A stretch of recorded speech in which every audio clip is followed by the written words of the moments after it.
여러분, 오늘 본문은 잘 아시는 본문이죠. 다니엘입니다. 다니엘서 3장인데요. 다니엘이 나온다기보다는 다니엘의 새 친구가 나오는 본문입니다. 오늘 이 본문은 두 절밖에 안 읽었지만 이제 전반적인 스토리를 또 함께 나누고자 합니다. 이 이스라엘 엄밀히 남유다를 점령한 나라가 있죠. 바로 바벨론입니다. 이 바벨론에 대한 이야기입니다. 이 바벨론은 여러분 고대 근동에서 떠오르는 또 강대국이었습니다. 그 당시에 이제 이 느부갓네살 왕 시대 때 이제 강대국으로서 많은 나라들을 속국으로 삼고 있었죠.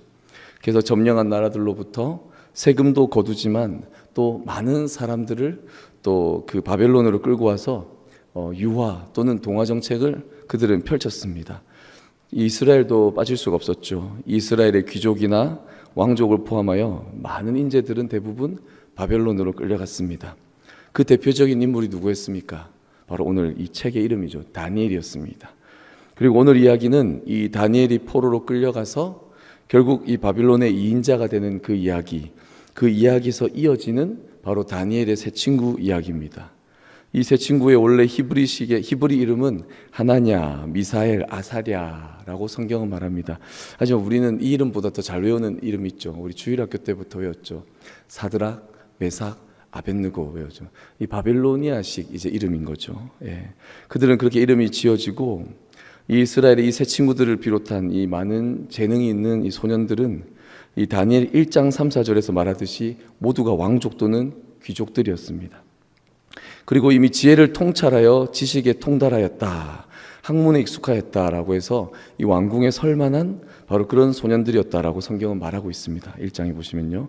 그래서 이스라엘의 이 왕족들 중에서 아주 똑똑하고 유능한 바로 엘리트와 같은 인재들, 이런 인재들을 데리고 와서 어떻게 하면 3년 동안 훈련을 시켜서 바빌론을 위하여 일을 하고 이 바빌론 사람으로 살게, 즉 바벨론을 섬길 수 있게 만들려고 한 게 바로 그 당시 바벨론의 특히 느부갓네살 왕의 그 정책이었다는 것이죠.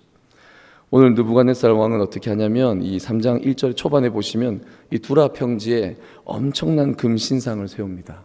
높이가 얼마냐면 높이가 30m. 상상해 보십시오. 중앙하이츠가 그 정도 됩니까? 그보다는 좀 더 크겠네요.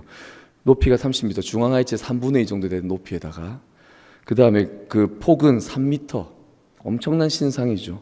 그런 금신상을 세우고, 그래서 평지에 세웠기 때문에 멀리서 봐도 아주 잘 보입니다. 그리고 나서 어떻게 하냐면 이제 나팔과 피리와 수금과 사면금과 그 다음에 양금, 생황 이런 모든 악기를 쫙 울려 퍼지게 합니다. 그럼 어떻게 하냐면 그렇게 울려 퍼질 때 모든 바빌론에 포함된 모든 속국의 모든 백성들은 그 금신상을 향해서 이제 절을 해야 된다는 거죠. 절을 하게 하고 왕이 만세수를 하옵소서라고 왕을 위해서 기도하는, 왕의 만세수를 기도하는 그런 법령을 이제 반포를 합니다. 그래서 만약 어길 시에는 어떻게 하는가?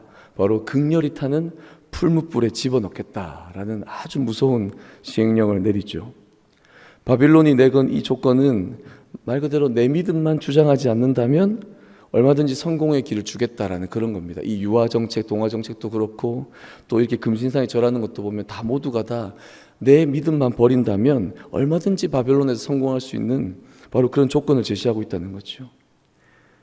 내 믿음에, 엄밀히 말하면 내 믿음에 다른 신앙도 병행한다면 이 그리스도인이 세상에서 성공을 제공하겠다. 어떻게 보면 그게 바로 세상이 주는, 이 바벨론이라는 세상이 말하고 있다는 것이죠. 여러분, 우리도 영적인 이 바빌론이라는 세상으로부터 우리도 점령당하고 잠식당하고 있죠. 어떻게 보면 도리어 우리의 신앙을 지키는데 차라리 예전처럼 핍박을 당한다면 몰라도, 핍박이라기보다는 이 신앙과 이 세상 숭배를 병행하게 만드는, 아주 교묘하게 그런 병행하는 달콤한 유혹들이 핍박보다 더 강렬하게 지금 작용하고 있다는 것이죠. 지금의 이 세상은 어떻게 보면 나의 신앙과 이 세상에서의 성공의 길, 바로 그 두 길을 놓고 하나만을 선택하라는 선택지가 아니라 바로 이 바벨론에 끌려간 새 친구와 같이 하나님도 섬기고 바벨론도 섬기는, 때에 따라 섬기면 되니 둘 다 함께 섬기면 되지라고 말하는 바로 그 세상이라는 것이죠. 그게 바로 이 새 친구에게 주어진 환경이고 또 우리에게도 지금 주어진 환경이 아닌가 싶습니다. 이런 세상을 우리는 매일 만나고 있죠. 또 우리는 이렇게 생각할 수 있습니다. 가끔 이런 상황이 찾아오면 그 하나님뿐만이 아니라 우리가 다른 것도 선택해야 될 그런 순간이 찾아오면 이제 잠깐만 고개 숙이면 되는 거지. 나는 평소에는 크리스천이니까, 평소에는 크리스천으로 그리스도인으로 살고 있으니까 차라리 잠깐 숙이면 되는 거야. 그건 잠깐일 뿐이니까. 금신상에 절하고 하나님을 섬기지 못하게 차라리 핍박한 세상이 어떻게 보면 더 나을지도 모른다. 저는 그런 생각이 들었습니다. 왜냐하면 이 복수 선택지라는 건 애초에 우리 믿음의 범주에는 원래는 없는 것이기 때문이죠. 이런 상황에서 여러분, 우리는 어떤 선택을 할 수 있을까요? 자, 그럼 오늘 이야기로 이제 좀 다시 돌아가 보겠습니다. 오늘의 이야기 한번 상황을 한번 파악해 보겠습니다. 우리가 이미 잘 아는 내용이기 때문에 여러분 아시다시피 다니엘과 이 세 친구들은 신앙을 잘 지켜나갔습니다. 그들은 처음에 이 바벨론에 왔을 때 그 제사 음식을 먹지 않고도 윤기가 흐르는 그 은총을, 하나님의 은총을 받아서, 그죠? 인정을 받아서 그들은 제사 음식을 먹지 않아도 되는 정결함을 유지할 수 있게도 되었습니다. 그게 1장에 나오죠. 그리고 느부갓네살 왕이 꿈을 꿉니다. 그 꿈이 뭡니까? 이제 그 꿈 이야기가 바로 이 금신상 이야기죠. 이 큰 신상 이야기가 나옵니다. 역대적인 역사들을 하나님께서 보여주시죠. 그 이야기를 누가 풉니까? 느부갓네살 왕이 모든 주술사와 모든 복수들을 다 죽이겠다라고 협박하면서까지 꿈을 맞추라고 했는데, 다니엘은 심지어 그 꿈이 뭔지도 맞추고, 그리고 그 꿈을 어떻게 해요? 해석까지 하죠. 명확하게 바빌론 이후에 이제 이어진 로마까지 이어진 그 역사들을 명확하게 하나님의 역사를 풀이합니다. 그러면서 또 말하죠. 하나님께서 주시는 역사다라고 말하죠. 그렇게 꿈을 풀어냄으로 인해서 왕은 감탄을 하고 놀라워 그 다니엘을 어떻게 합니까? 왕의 다음 가는 2인자의 자리에 바로 앉히게 됩니다. 놀라운 역사죠. 우리는 이 이야기를 잘 알고 있죠. 다니엘이 이제 총리와 같은 자리에 앉는다는 것입니다. 그리고 다니엘만 2인자가 되는 게 아닙니다. 그때 이 세 친구도 함께 추천을 받아서 높은 자리에 앉습니다. 그래서 수많은 바빌론이 점령한 돌을 다니엘이 다 총괄을 할 때 그 도들을 또 분할해서 총괄하는 자리에 세 친구가 앉았다는 겁니다. 아주 높은 자리에 앉았죠. 그죠? 당연히 주변의 귀족들은 아주 시샘할 수가 있습니다. 아주 질투하고, 왜냐하면 고속 성장을 했지 않습니까? 그죠? 그럼 질투할 수가 있다는 거죠. 자, 근데 여기까지 이제 또 일막이 내립니다.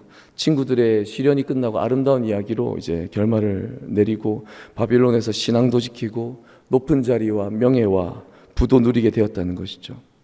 여러분, 이렇게 우리 삶에도 시련이 한 번만 찾아오고 끝납니까? 아니라는 거죠. 바로 오늘 3장과 같이 조금 신앙생활 잘하려고 하면 또 시련이 찾아오곤 합니다. 근데 이번에는 여러분, 내 신앙과 타협하면 성공의 길이 주어지는 것이 아니라 죽음의 길이 주어지는 가장 악화된 상황이 발생한 거죠. 그게 오늘 본문입니다. 바로 30m의 금신상 앞에서 절을 하지 아니하면 풀무불에 집어넣겠다라고 합니다. 여러분, 재미있는 것은요, 이 느부갓네살 왕이 아무에게도 알리지 않는 그 꿈 이야기 있죠. 그 금신상 이야기, 그 꿈을 꾸었는데 다니엘이 명확하게 해석해 줌으로써 다니엘에게까지 왕이 절을 하면서 바로 다니엘의 하나님을 최고로 찬양을 합니다. 그런데 오늘 본문에는 어떻게 이어집니까? 그렇게 하나님을 찬양하고 다니엘을 2인자에 세운 다음에 그 다음에 오늘 본문 3장 1절에 바로 나옵니다. 그게 2장이거든요. 바로 그 금신상을 세운다는 거죠. 누가요? 느부갓네살 왕이. 참 우리가 이 하나님께서 역사하시는 아름다운 이야기가 이어지지만 정말 또 이 이야기를 통하여 어떻게 되냐면 또 금신상이 세워지는 또 아주 참담한 일도 벌어질 수 있다는 것입니다. 이야기는 끝이 나지 않는다는 거죠. 역사는 끝이 나지 않는다는 거죠. 아름답게 이어지는가 하면 또 그 이야기가 또 악용되어서 또 비극이 이어질 수 있다는 거죠. 그게 바로 오늘 본문이라는 겁니다. 바로 느부갓네살이 꿈으로 꾸었던 놀라운 그 꿈의 역사가 오늘 실제로 이 두라 평지에 세워져서 금신상을 놓고 나서 모두에게 절하게 만드는 바로 그게 오늘의 일이라는 겁니다. 바로 느부갓네살 왕은 그러한 자기의 욕심, 자기의 의로 채워졌다는 거죠.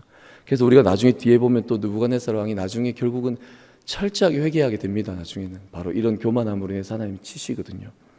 예, 그런 이야기도 이어지고 있습니다.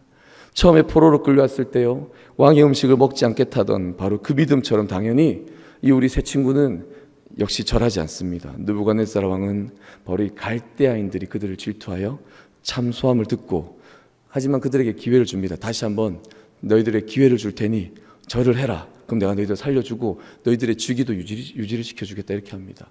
절만 한번 하면 된다는 거죠. 근데 어떻게 합니까?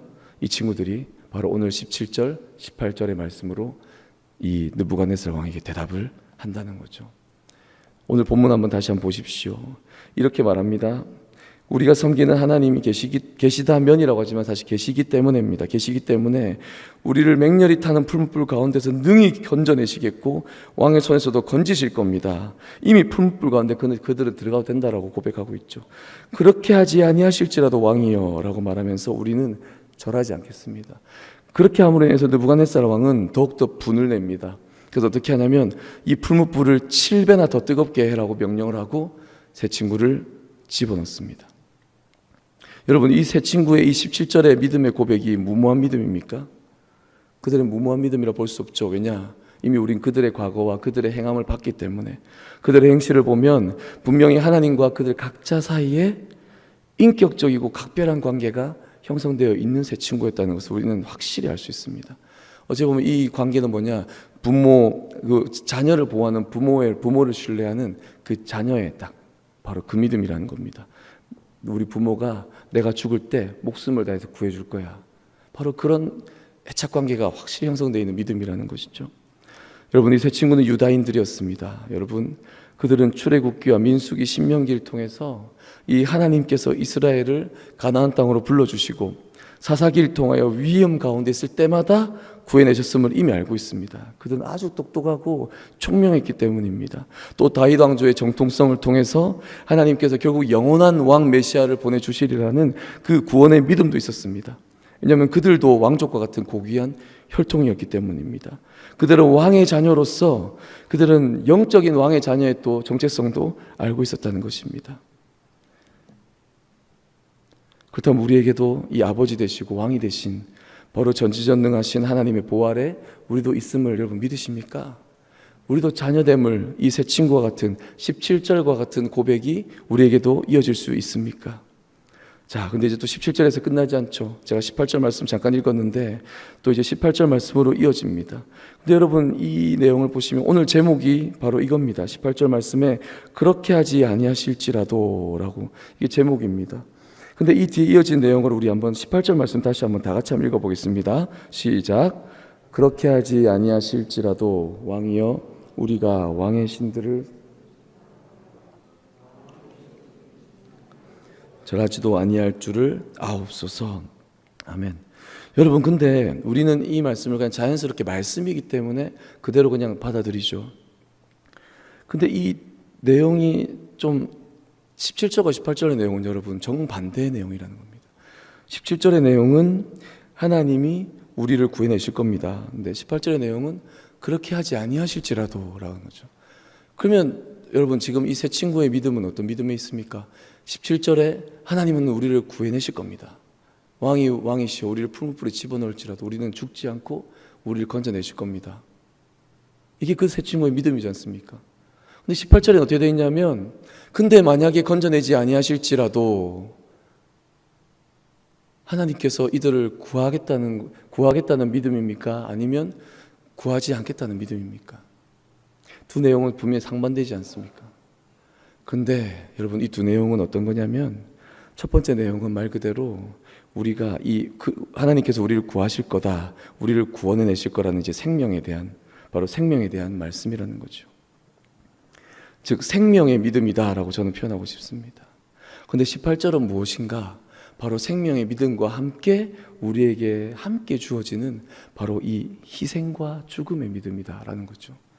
우리에게는 이 믿음을 굳이 표현하고 우리가 추구해야 될 믿음이 있다면 우린 17절과 같이 나의 부모로서 하나님께서 나를 지키실 거라는 그 생명의 보전에 대한 믿음도 가져야 되고, 하지만 18절처럼 나를 죽이실지라도 혹은 나를 희생할지라도 희생할 수도 있다, 희생함으로 인해서 무언가를 이룰 수도 있다라는 믿음도 있어야 된다는 겁니다. 이 믿음은 둘 중에 하나가 서로가 서로를 상충하는 게 아니라 둘 중에 하나가 내 안에 나의 삶에 이루어질 수 있다라는 것이죠. 이 두 믿음이 어떻게 해요? 함께 병행되어야 된다는 것을 오늘 여러분과 나누고 싶다는 것입니다. 바로 생명의 믿음 17절의 믿음의 고백과 함께 희생과 죽음의 믿음까지 나아가는 18절의 고백을 지금 말하고 있다는 것이죠. 저는 그래서 여러분에게 17절의 믿음을 가지되 우리 신실하신 하나님이 우리를 자녀로서 보호하시되 하지만 하나님의 뜻이 있다면 나를 희생해서라도 하나님의 뜻을 이루실 수도 있으실 것이다.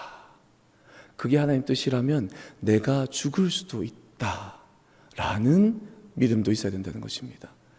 그래서 우리가 기도할 때는 어떻게 해야 됩니까? 하나님 나를 지켜주십시오, 나를 보호해 주십시오 라고 기도도 하지 않습니까? 근데 이 기도에서 끝나는 게 아니라 어떻게 해요?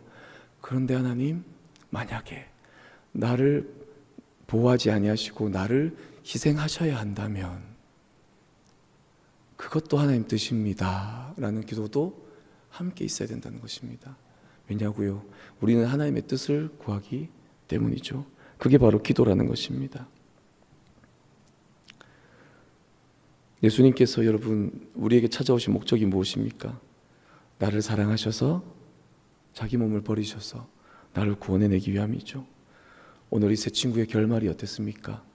이 세 친구들을 많은 신학자들은 이 풀무불 속에 들어갔을 때 하나님의 아들, 즉 육신을 입기 전인 성자 하나님께서 함께 하셨다라고 해석하고 있습니다. 마치 우리를 구원하기 위하여 어떻게 보면 18절의 말씀처럼 나를 죽여서라도 하나님께서 뜻을 이루신다면 저는 그렇게라도 풀무불에 들어가겠습니다 라고 세 친구가 고백했을 때 우리 예수님께서 친히 먼저 내가 너희를 만나서 내가 너희를 위하여 내가 구원을 이루겠다라고 이 세 친구에게 찾아오시는 마치 그 모습과 같은 것이죠. 주님께서 이 땅에 오셔서 우리 희생하심으로 우리 생명을 구하신 것이 오늘 다니엘이 바로 이 모습에 이 느부갓네살이 봤던 4명이 풀무불에 함께 있는 모습, 심지어 상하지도 않고 그 슬림도 없는 바로 그 모습을 볼 때 우리는 벌써 예수 그리스도께서 우리에게 오셔서 이루심을 미리 볼 수 있다는 것입니다. 여러분 우리가 풀무불 가운데 있을 때 결코 우리만 있지 않다는 것, 바로 그것을 오늘 말씀 가운데 볼 수 있는 것입니다. 요한복음 12장 25절에 이런 말씀이 있습니다. 자기의 생명을 사랑하는 자는 잃어버릴 것이요 이 세상에서 자기의 생명을 미워하는 자는 영생하도록 보존하리라. 아멘. 주님께서 원하신 게 바로 이런 겁니다. 오늘 세 친구의 18절의 고백이 있다면 그것은 요한복음 12장 25절에서 우리 주님께서 말씀하신 바로 이 말씀의 그 정신, 그 믿음을 그들이 표현한다는 것이죠. 자기의 생명을 사랑하는 자는 어떻게 해요?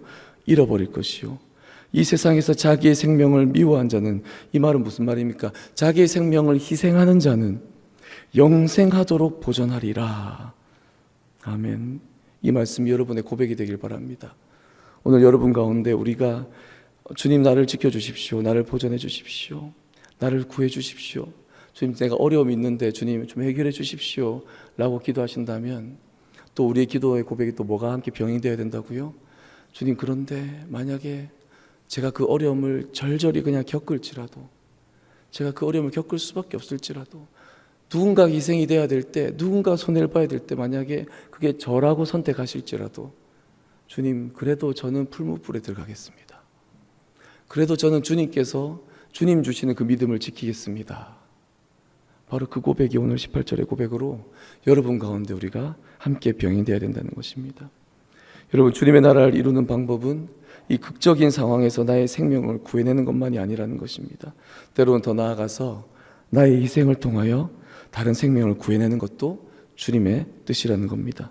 그래서 우리는 이 17절과 18절에 두 믿음을 함께 가져야 된다는 것이고, 특히 18절의 이 믿음은 바로 우리 예수 그리스도의 모습을 본딴 바로 그 믿음의 고백이라는 것을 우리는 기억하고, 오늘도 여러분 우리가 기도할 때 혹여나 내가 희생해야 된다면, 주님 나의 십자가가 필요하다면 그 십자가를 제가 지겠습니다 라고 고백하는 또 귀한 고백이 있기를 주님의 이름으로 소망합니다.